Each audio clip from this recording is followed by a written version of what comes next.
Hi, my name is Elva Bisono, and I'm a PhD candidate at the University of Rhode Island studying sustainable fisheries. Born and raised in Indonesia, I've always been passionate about ocean and fisheries conservation, and it is to pursue my graduate studies that I end up here in Rhode Island, which is really far from home. The topic for my research, however, is really close to home. I'm focusing on the Indonesian deep slope hook and line demersal fisheries. But what is the Indonesian deep slope hook and line demersal fishery? Let's start with Indonesia first. Indonesia is the world's largest archipelago. To put things in perspective, the width of Indonesia is about the same width as the United States, but it's spread across 17,000 different islands, and the coastline of Indonesia is 2.3 times longer than the coastline of the United States. So thinking about fisheries monitoring and management, you can start to imagine how complex it is to manage an area like that.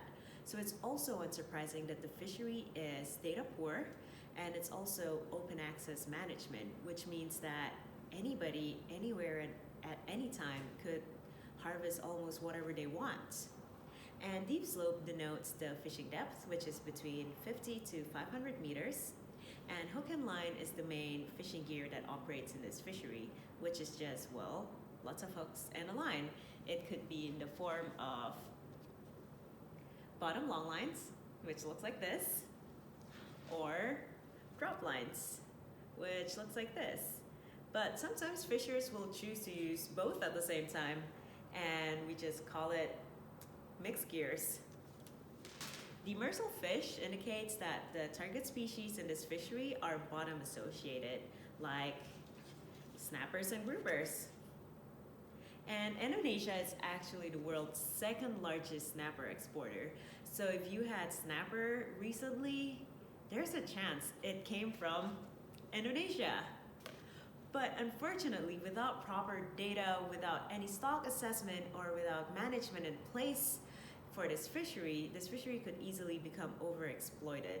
Especially for deep water snappers and groupers, they have slow growth and maturity, which makes them really susceptible to overfishing. So for my research, together with the Nature Conservancy in Indonesia, we aim to develop and test new data collection methods, use the data to characterize the fishery, and also try to propose some feasible management options for the fishery. Well, to learn more about my research, stay tuned. Thank you.